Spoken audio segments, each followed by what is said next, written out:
Friday Manning, Private Manning. No, I'm trying to think, only 3 pages, I promise. For the past couple of years, citizens of the United States have been the victims of a systematic and devastating weapon of mass distraction. You may have experienced an extra special dose of this as the internet and dinner tables across the land erupted a few nights ago with the good cop, bad cop, my team versus your team spectacle that was the first presidential debate. Little did the majority of the viewing audience know that the Democratic and Republican parties had secretly negotiated a deal that dictated the topics for debate and excluded independent voices. At the same time that this weapon of mass distraction has lured some American public into an illusion of democracy, the story of the last few decades has been largely ignored. 3 years ago, a young private found the courage to do what so few had been able. This private was faced with the unvarnished truths about the way our rulers operate. What Private First Class Manning referred to as perhaps one of the most significant documents of our time, removing the fog of war and revealing the true nature of 21st century asymmetric warfare. Private Manning wanted you to see a video of the U.S. military committing war crimes. Crimes in Iraq, and as well as other information that led to the ouster of all combat troops from Iraq. Manning wanted to know that our government outsources to the Guantanamo files describe how detainees were arrested based on highly subjective evidence, and the former U.S. officials created a legal framework that allegedly permitted torture at Guantanamo. Manning wanted to know that both the Bush and Obama administrations lied about civilian deaths in their dirty wars, even though they maintained publicly that there was no official civilian death count in Iraq and Afghanistan. War logs show that this claim was false. Between 2004 and 2009, the U.S. government counted a total of 109,000 deaths in Iraq, with 66,000 of them classified as non-combatants. This means that for every Iraqi death that is classified as a combatant, 2 innocent men, women, or children are also killed. Manning wanted the Tunisian people to know that despite the U.S. campaign of unwavering public support for President Ben Ali, we would not support their regime in the event of a popular uprising against the corrupt autocratic ruling family. Within 1 month, Ben Ali became the first Arab leader to be swept from power in an ongoing democratic movements in the region.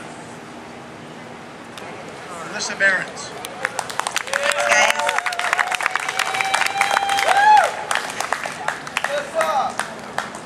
When I was asked to speak today, I said I didn't rate it. Who am I to talk about war? I've never been there. But I've lived my life surrounded by people who have, and I've learned a hell of a lot from them. My grandfather is responsible for most of my upbringing. He was a veteran of the wars in Korea and Vietnam, and one of the legendary Marines in the Battle of the Chosin Reservoir. He instilled in me a belief that there are certain values that you fight for, and sometimes you die for. They're liberty, integrity, self-discipline, honor, proactivity, humility, and empathy. Unlike Romney, I can name them. I was raised to believe that those values are the spirit of what is America, and defending those values is why I occupy. I was always an emotional child. He used to tell me it was too much empathy, not enough self-discipline. He knew long before I did that I'd never fight in his way. But that never stopped him from making sure I understood that I would have to fight. That I would have to find a way. Because throughout history, powers have risen that would have our liberties taken away. Unfortunately, we live in a time when those powers are as strong as ever, and they are fighting as hard as ever. In our fear and in our weakness, we've allowed laws to be put into place that strip us of our rights and our privacy, and now with the NDAA, possibly of each other. We can't even protest in the vicinity of our representatives under Secret Service protection without violating their law. For 11 years. If we're not doing something, then we are a part of this problem. Because the disease in this country is apathy. We all know what's going on. We all know there are wounded veterans coming home every day. We all know that there are boys and girls dying every day. We all know that civilians in these countries are dying every day. And we're talking. One by one, we're opening our eyes though. as a people, and we're getting back to doing our job. Gone are the days of our silence as our government sullies the spirit of our nation and does with our brothers and sisters as it pleases. A year ago, we stood up and we shouted injustice. And we found ourselves in a fight for liberty as old as time. It's a fight we all must be willing to take on from time to time, and a fight that we must never surrender. But in order to win that fight, we must end the cycle of neglect of our veterans. We could do more for our veterans. We could do more to inform the 17 and 18-year-old kids targeted by recruiters about the truth of what they're going to be asked to protect. The truth that there's been more heroin coming out of Afghanistan since the war began than before it. And our troops are the ones protecting those fields. America's at war in 2 countries because Iraq is not over.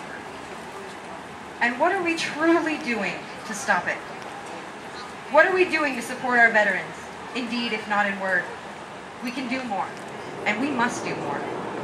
If we honestly expect our military to lay down arms at the risk of their own lives, if our government ever truly crosses that line, then we had better make sure that we unquestionably have got their backs.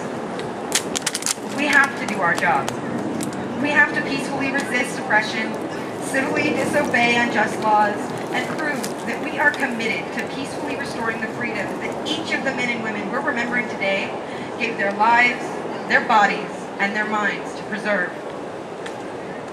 America is becoming more and more a corporately controlled fascist state before our eyes and before their eyes. We have the duty to make sure our brothers and sisters are no longer used as pawns of this corporate state, and our responsibility to support them and to help them for the battle that they're not expecting, the battle of coming home. Get their school paid for, get their books paid for, also get a stipend and have their housing paid for. What a great, fantastic deal. But the only thing is that our people are coming back with, men and women are coming back with PTSD, conflict-related stress, MST, military sexual trauma, everything on top of that. And when they come into school, you have to take a full load, which means 12 credits, or they're going to these very quick schools like Phoenix, National University, and I'm not downing them, they are very good schools, but they're very fast-paced and they don't have the help that the students need. The students come into class and they're extremely overwhelmed. They don't know they can't relate to the person sitting next to them. The person that's sitting next to them can't relate to them because they just came back seeing some of the most horrific things that they'll ever see in their life. And they become very overwhelmed and they wind up dropping out. So what happens? They lose everything. They lose all their benefits. And a lot of times they lose where they live. So then, the other things that we're also talking about Proposition 30, which is actually the governor's initiative, and that we're actually very much pushing this initiative to be passed. I'm voting yes on Proposition 30, as it is going to stop the budget cuts to all the education that's going on right now.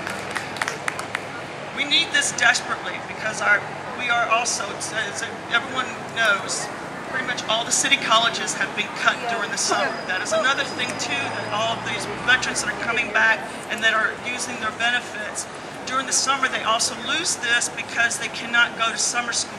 There's no classes. Most of the schools are shut down.